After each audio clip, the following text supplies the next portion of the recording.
लेरमगनी मखोय लोइना लुना जेन थांगमगनी थीबसे मखोय थीबे हेगदना नखोय थीगेदबा मफामना थीदबगे question तौगदबा मफामना तौदबगे होजिसिन कोय missing हाइना पॉकेसिंग लौथोपदन मोय थाजाब्रा अखोय थाइब थाजाबिया government अखोय CM central की गवर्नमेंट मोदी नखोय दुसीदना अखोय खलोसी ताबियो अदो मसेन खानारगा मखोय मसेन खानारगा अखोय नि हाइना ताइनारगा कोनसाखुनगी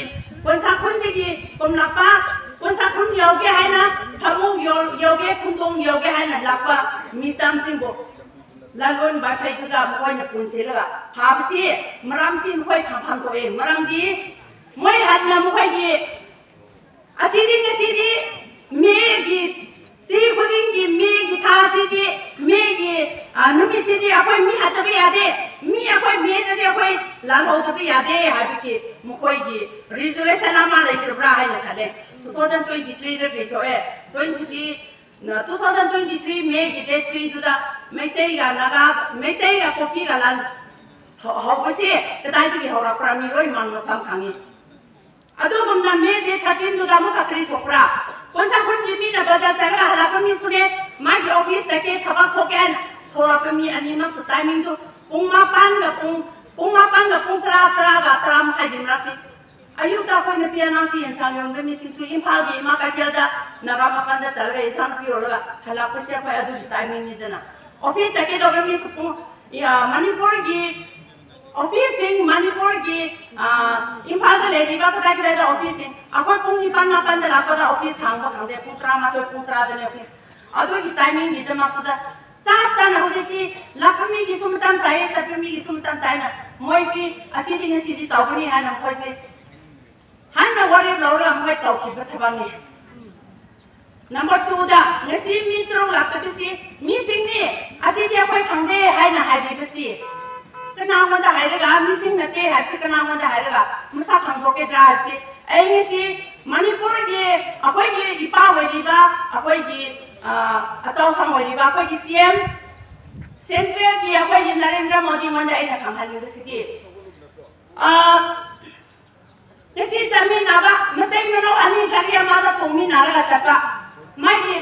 बोला अमादा खामनगा मागी नपा बुतोंगाना चेंखिबा मागी नपी बुतोंगाना चेंखिबा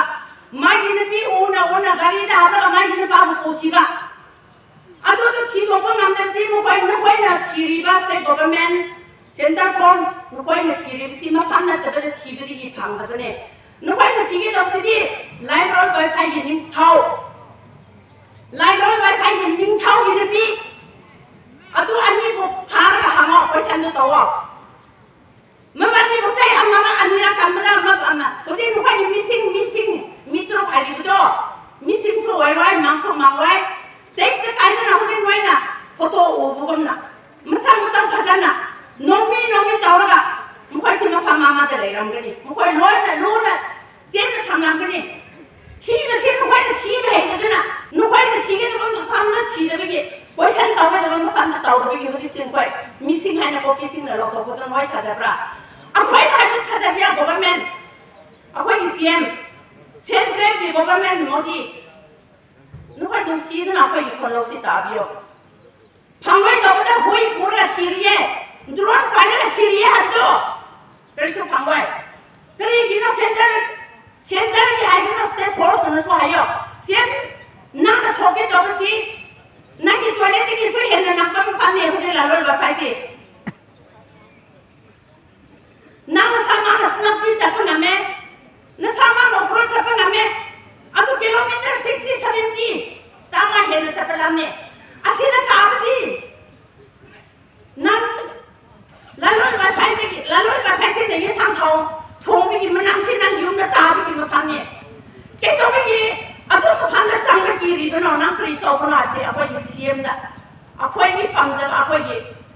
नुमाय तबसिना वन दा सके अदु न टेक का कायना नोय को की सिंग न होजे किम सिंग न से मिसिंग है तो के तो मैं के सो मिसिंग है बिगनो माय की पी विनेस रहे नोय से क्या को पंगरा से नोय की वही की नोय किम सिंग नोय की वही की नोय पंगे है से नोय न साम छन त नोय बुता नि गने अरन ब तो मी से ꯑꯩ ꯂꯥꯟꯅ ꯇꯧꯈ꯭ꯔꯦ ꯍꯥꯏꯕꯁꯤ ꯃꯥꯅ ꯂꯥꯟꯅ ꯑꯔꯥꯟꯕ ꯇꯧꯕꯤ ꯃꯤ ꯍꯥꯠꯄ ꯃꯤꯁꯤꯡꯁꯤ ꯃꯊꯟꯇ ꯂꯣꯠꯄ ꯉꯝꯗꯦꯀꯣ ꯍꯥꯏꯕꯁꯤ ꯑꯩꯈꯣꯏꯒꯤ ꯄꯣꯔꯧꯗ ꯂꯩꯌꯦ ꯑꯗꯨꯒꯤꯅꯦ ꯅꯣꯏꯅ ꯃꯤꯁꯤꯡ ꯍꯥꯏꯔꯤꯕꯗꯣ ꯀꯔꯤꯒꯤꯔ ꯃꯔꯝꯗꯣ ꯑꯩ ꯄꯤꯒꯦ ꯃꯥꯒꯤ ꯅꯨꯄꯤꯒ ꯃꯥꯒꯤ ꯅꯨꯄꯥꯅ ꯗ꯭ꯔꯥꯏꯚꯔ ꯇꯧꯕ ꯃꯥꯒꯤ ꯅꯨꯄꯤꯅ ꯃꯥꯒꯤ ꯁꯥꯏꯠꯇ ꯂꯩꯕ ꯃꯕꯥꯅꯤ ꯍꯔꯥꯎꯅ ꯆꯠꯃꯤꯟꯅꯕꯗꯣ ꯒꯥꯔꯤ ꯈꯥꯝꯂꯒ ꯆꯤꯡꯊꯣꯛꯈꯤꯕꯗꯣ ꯑꯗꯨꯗ ꯀꯔꯝꯍꯥꯏꯅ ꯃꯤꯁꯤꯡ ꯍꯥꯏꯅ ꯍꯥꯏꯕ꯭ꯔꯣ ꯃꯥꯒꯤ ꯅꯨꯄꯤꯕꯨ ꯁꯥꯟꯇꯣꯛꯑꯣꯅ ꯅꯣꯏ ꯃꯤꯁꯤꯡ ꯑꯣꯏꯅ ꯇꯝꯒꯗꯧꯕꯗꯤ ꯏꯁꯣꯔꯅ ꯌꯥꯗꯕ ꯊꯕꯛ ꯇꯧꯕꯒꯤ ꯍꯧꯖꯤꯛ ꯅꯣꯏ ꯃꯤꯁꯤꯡ ꯍꯥꯏꯔꯤꯕꯗꯣ ꯃꯥꯒꯤ ꯅꯨꯄꯤ ꯍꯤꯡꯍꯧꯔꯤꯌꯦ ꯑꯗꯨꯗꯪ ꯍꯥꯏꯔꯝꯂꯦ ꯊꯦꯡꯛ ꯌꯨ